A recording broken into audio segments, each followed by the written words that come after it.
جربي تعملي عجينة السمبوسة في البيت، سهلة أوي، أوي، أوي، وهتوفّر معاكِ كتير جدًا، جدًا، وأنضف وأحلى من برّه بكتير أوي، أوي. جربيها إن شاء الله تعجبِك جدًا، جدًا. شايفة الجمال؟ وهتطلع معاكِ بقى مورقة كده وحلوة أوي، أوي، وتحشيها بأي حشوة أنتِ بتعمليها، وممكن كمان تعملي حشوات اقتصادية أوي كمان. ده نُص كيلو دقيق، حطيت عليه 3 معالق زيت، تمام، 3 معالق كبار زيت، ومعلقة واحدة خل بس، وذرة ملح أو ربع معلقة ملح صغيرة. وهابدأ بقى كده أعجن عجينة تكون عجينة حلوة كده وإيه متماسكة معايا، يعني ما تكونش ولا طرية أوي ولا ناشفة أوي. هاوريكِ دلوقتي ملمس العجينة هيبقى شكله إيه. هتبقى معاكِ لازم تكون الملمس بتاعها ولازم يكون العجين بتاعها كده. سهلة أوي، أوي، مش قادرة أقول لِك كيلو السمبوسة برّه بكام.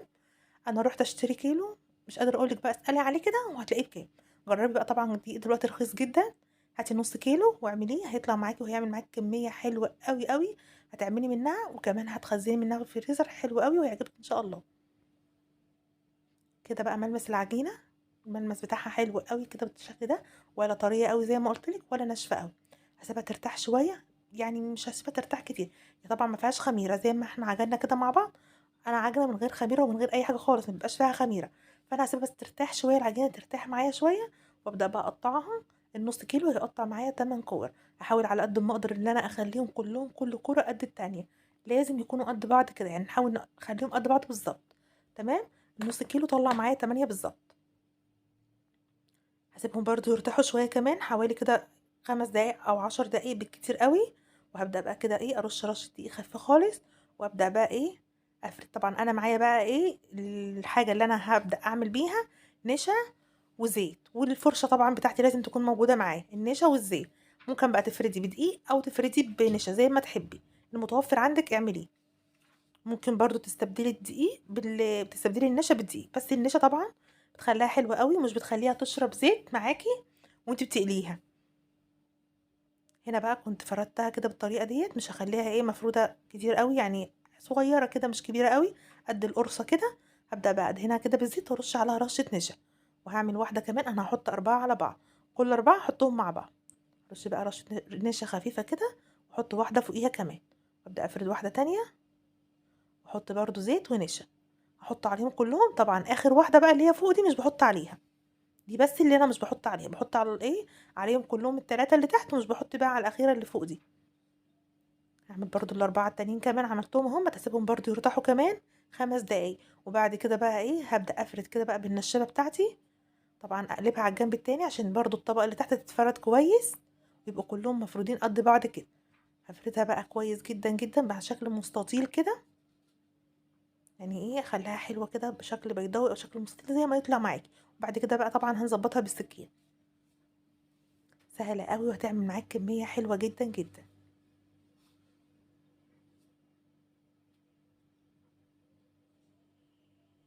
أنا كنت باحاول أضبّطها عشان يبقوا كلّهم قد بعض كده. طبعًا بقى أكون مسخّنة الصاج بتاع الفرن بتاعي على البوتاجاز، وأنا بافرد كده يكون بيسخّن معايا. هاخد بقى كده إيه اللي أنا فردتهم ال4، أنا فردتها على شكل مستطيل كده. وبعد كده بقى هابدأ إيه أحطها على نار هادية خالص، النار تكون هادية جدًا، جدًا.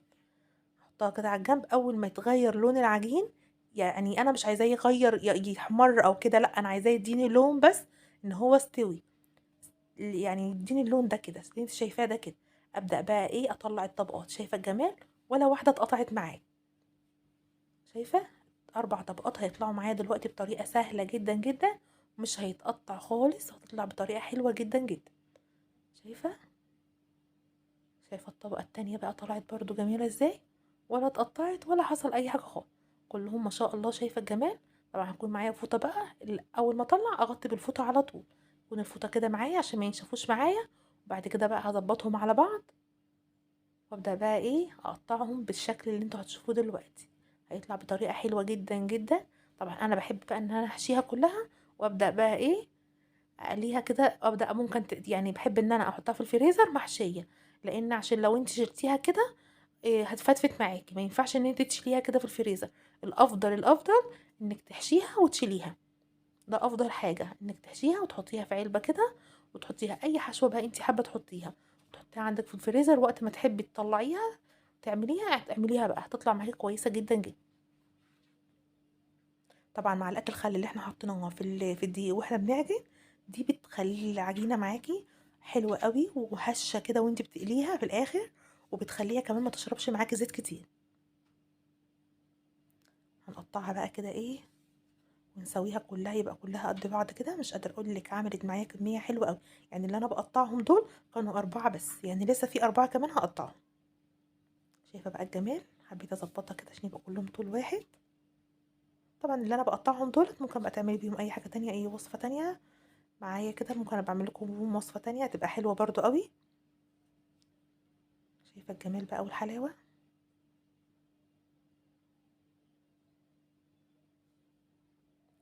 شايفه؟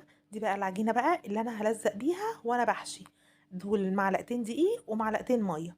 هخليها عجينه طريه كده، تبقى عجينه طريه معايا. هبدا بقى ايه احشي الحشوه بتاعتي. الحشوه بتاعتي انا كنت عامله عصاج بس بالفراخ مش باللحمه. فراخ وفرمتها بالبصل برضو مع فلفل، وحطيتها بقى كده ايه اي حشوه انتي بتحبي تحطي. اي حاجه، ممكن جبنات، اي حاجه بتحبي طعمها. وفي حشوات اقتصاديه كمان ممكن نعملها، يعني حاجات كلها سهله قوي ممكن نعمل بيها. اي حاجه بتحبيها حطيها فيها. سهلة أوي، طريقة الحشو بتاعها سهل جدا جدا. جربوها وإن شاء الله تعجبكم.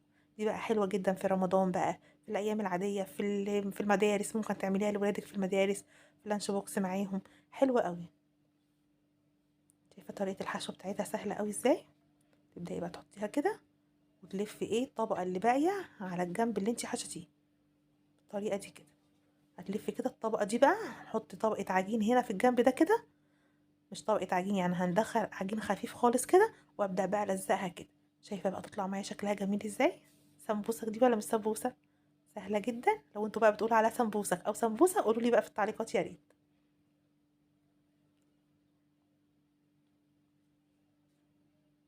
هنا بقى كنت بقليها، شايفة الجمال؟